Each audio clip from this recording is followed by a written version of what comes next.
រឿងគំនុំជីវចរ3D ចូលឆ្នាំខ្មែរព្រះអាទិត្យរះឡើងបញ្ចេញពន្លឺពណ៌មាសលើទឹកដីអង្គរជាសញ្ញាប្រាប់ថាឆ្នាំថ្មីបានចូលមកដល់ហើយ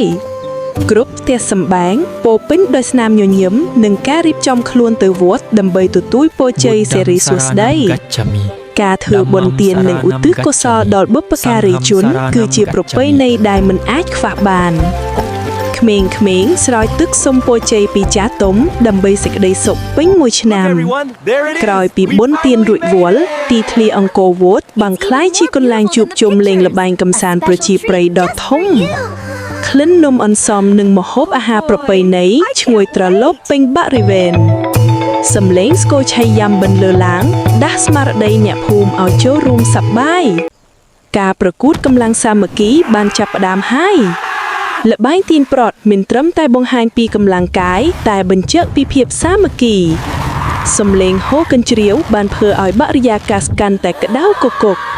ទោះចាញ់ឬឈ្នះអ្វីដែលទទួលបានគឺស្នាមញញឹមនិងមិត្តភាពបន្តមកទៀតគឺល្បែងចៅឈូងដែលពោរពេញដោយភាពក្រមិតក្រមើមភាពរហ័សរហួននិងភាពវៃឆ្លាតត្រូវបានសាកល្បងនៅក្នុងល្បែងនេះនរណាគេនឹងចាប់បានលឿនម្លេះ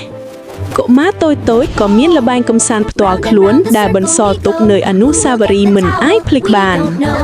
សំឡេងគ្រាប់អង្អួញប៉ះគ្នាជាសំឡេងនៃភាពរីករាយនារដូវចូលឆ្នាំការលាបម្សៅគឺជានិមិត្តរូបនៃការលេងសើចនិងការជូនពរឲ្យមានសម្រស់ស្រស់ស្អាតទឹកត្រជាក់ជួយលាងជម្រះរាល់ភាពហ្មងសៅក្នុងឆ្នាំចាស់នាំមកនូវសេចក្តីសុខត្រជាក់ត្រជុំសម្រាប់ឆ្នាំថ្មីចាស់ញញឹមបិទមាត់មិនជិតពេលឃើញកូនចៅចេះថែរក្សាប្រពៃណីព្រះអាទិត្យរៀបអាស្តង្គតប៉ុន្តែកាយកំសាន្តទើបតែឈានចូលដល់វគ្គសំខាន់ប៉ុណ្ណោះពន្លឺគោមផ្កាយរាប់ពាន់ចាប់ផ្ដើមបំភ្លឺរាត្រីសង្ក្រាន្តដ៏អស្ចារ្យចង្វាក់កន្ទ្រឹមដ៏កន្ត្រាក់អារម្មណ៍បានបន្លឺឡើងកក្រាស់ដីអង្គរគ្រប់គ្នាមិនថាក្មេងឬចាស់បញ្ចេញក្បាច់រាំតាមចង្វាក់ភ្លេងដោយក្តីសោមនស្សក្រោមពន្លឺផ្កាយនិងចំណូលត្រជាក់យុវជនយើងរាំលេងយ៉ាងស្រស់សង្ហាคล้ายជារូបភាពដ៏ស្រស់ត្រកាលដែលចារជាប់ក្នុងបេះដូងរបាំប្រពៃណីគឺជាស្ពានភ្ជាប់ទំនាក់ទំនងរវាងមនុស្សគ្រប់ជំនាន់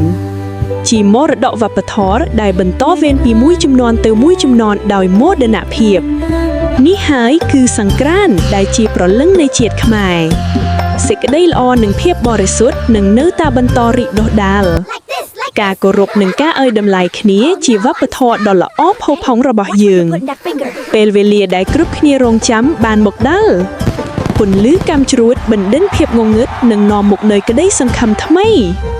សូមឲ្យឆ្នាំថ្មីនេះនាំមកនូវជោគជ័យនិងសុភមង្គលដល់គ្រប់ក្រុមគ្រួសារសូមឲ្យកុមារកម្ពុជាធំធាត់ឡើងដោយស្នាមញញឹមនិងសន្តិភាព